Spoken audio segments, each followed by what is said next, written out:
آج بھائی بھائی سے لڑتا ہے، بھائی دوسرے بھائی کو حصہ نہیں دیتا، بھائی اپنی بہنوں کو حصہ نہیں دیتا، آپس میں لڑ رہے ہیں۔ حق تو یہ ہے کہ یہ بھائی کہے کہ یہ بھائی آپ لے لیں، اور وہ بھائی کہے کہ نہیں نہیں آپ لے لیں۔ یہ کہتا ہے کہ تیرا ہے، وہ کہتا ہے تیرا ہے۔ اس طرح کر کے رب تعالیٰ کو راضی کرنا ہے۔ حدیث مبارک میں بہترین قصہ آیا اظہار کا، دل کی وسعت کا، بھائی کی قدردانی کا قصہ نبی صلی اللہ علیہ وسلم نے سنایا۔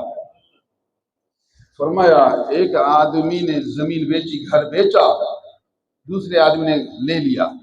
زمین کو جو کھودا تو زمین سے ایک ڈبیا باہر نکلایا،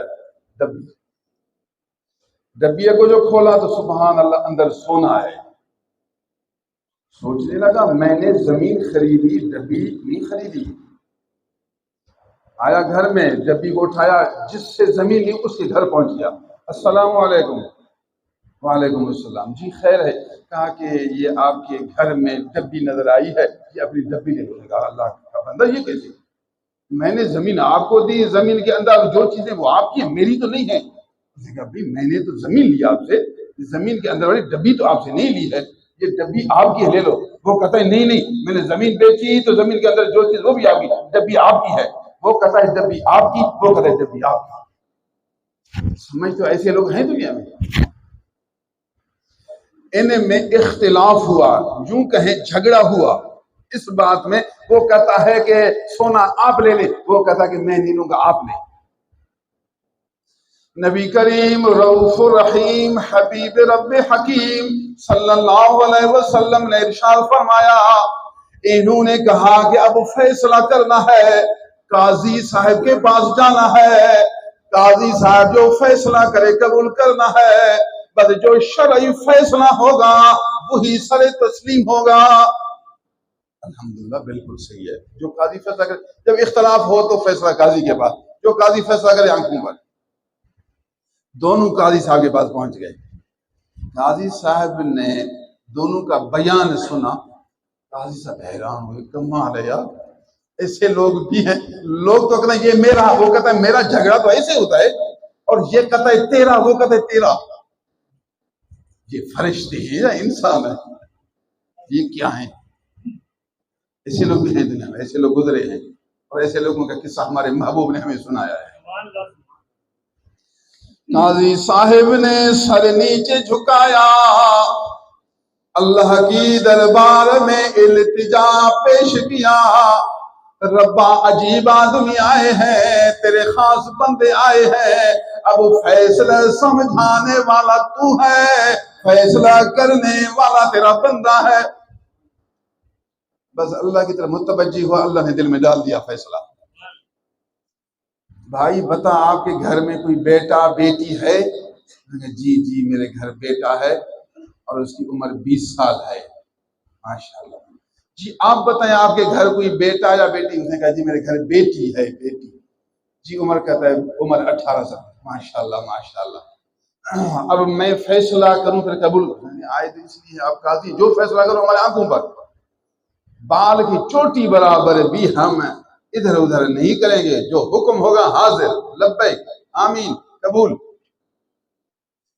بھائی جان آپ اپنی بیٹی اس کے بیٹے کو شادی دیں، دونوں کی شادی ہو جائے، نکاح ہو جائے، اور یہ جو سونا ہے اس سونے سے گھر بھی بناؤ، مہر بھی بناؤ، کپڑے بھی لے لو اور سارا خرچہ کرو، جو پیسہ بچ جائے ان کو دو کاروبار کریں، ان دونوں کی شادی بھی ہو جائے گی، گھر کی آبادی بھی ہو جائے گی۔ فیصلے کے بعد بیٹے والے کی آنکھوں سے آنسو بہنے شروع ہوئے۔ الحمدللہ، سبحان اللہ، میں دعا کر رہا تھا ربا بیٹا پالے ہوا ہے، اب اس کے لیے شادی کی ضرورت ہے، پھر شادی کے لیے اسباب کی بھی ضرورت ہے، بیوی مہیا کرنا بھی تیرے حوالے، اسباب کو پیدا کرنا بھی تیرے سپرد ہے۔ الحمدللہ اللہ تعالیٰ نے غیب سے سارا انتظام فرما دیا۔ ادھر لڑکی والے کی بھی خوشی سے آنکھوں سے آنسو بہ رہے ہیں. مولا تیرا شکر ہے، الحمدللہ کثیرا والحمدللہ کثیرا. اللہ تیرا شکر ہے، تیری بے حد بے شمار حمد ہے. مجھے لڑکی کے لیے لڑکے کی ضرورت تھی، پھر کچھ نہ کچھ جہیز دینے کی ضرورت تھی. لڑکا بھی پہنچ گیا، جہیز بھی آ گیا، سارا نظام تیار ہوا. الحمدللہ الحمدللہ الحمدللہ. سمجھتی ہیں ایسے لوگ بھی ہیں دنیا، ایثار والے، قربانی کا دوسرے کو اپنے آپ سے ترجیح دینے والے. اگر تیرے نفس کی خواہش مٹ جائے، تیرے اندر سے جو نفسانی حالات ہیں وہ سارے کٹ جائیں، تو اللہ کا سچا بندہ بن جائے. تیرا بولنا نفسانی نہ ہو، تیرا بولنا سبحانی ہو. تیرا دیکھنا نفسانی نہ ہو، تیرا دیکھنا ربانی ہو. تیرا سننا نفس کی وجہ سے نہ ہو، تیرا سننا قرآن کے مطابق ہو. تیرا ہر عمل شریعت کے موافق ہو. تیرا ظاہر تیرا باطن سنت کے زیور سے آراستہ ہو. بے نفس بن گیا، بے تما ہو گیا، بے ریا ہو گیا، بے خوف ہو گیا، با خدا ہوا، با شرع ہوا، تو اللہ تعالیٰ تیرے سارے کام خود بخود سر انجام دے گا. جب تو نے ہر کام اللہ کے سپرد کیے، ہر کام اللہ کے حوالے کیے، تو رب تعالیٰ بطریق کرامت، بطریق فضیلت، بطریق عظمت، بطریق رحمت، بطریق نعمت اپنے خزانے کھول دے گا، تیری ساری مشکلات حل فرما دے گا.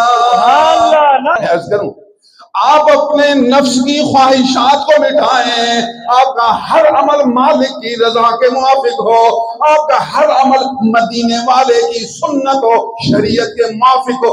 تو اندر میں تو نہ رہے، رب کا فضل و کرم رہے، اس کے محبوب کا حکم و عمل رہے، پھر تیرے ہر کام میں برکت ہی برکت ہوگی، ہر وقت کرامت ہی کرامت ہوگی. ہوا کے ہلنے کی دیر ہے، عرش سے ملنے کی دیر نہیں. اندر سارا سیاہ ہے، ہر عمل نفس کی خواہش کے موافق ہے. جو عمل ہے وہ دکھاوے کے لیے ہے، اس کی رضا کے لیے ہے نہیں. کہتے میری دعا قبول نہیں ہوتی. میری دعا کیسے قبول ہو؟ ان اللہ لا يقبل دعاء من کل قلب لاہن، رواہ الترمذی. اللہ تعالیٰ اس دعا کو قبول نہیں کرتا جو غافل دل سے یہ دعا باہر نکلے. دل غافل ہے، تیرے دل میں دنیا کی محبت ہے، تیرے دل میں لوگوں کو دکھانے والی کیفیت ہے، تیرے دل میں مفاد والی حالت ہے، تیرا دل غافل ہے. جو دل غافل ہے ایسے آدمی کی دعا رب کے دربار میں قبول نہیں ہوتی. یاد کریں، حدیث یاد کریں. ان اللہ لا يقبل دعاء النفی کے بعد یہ نکرہ اس میں بھی عموم ہے.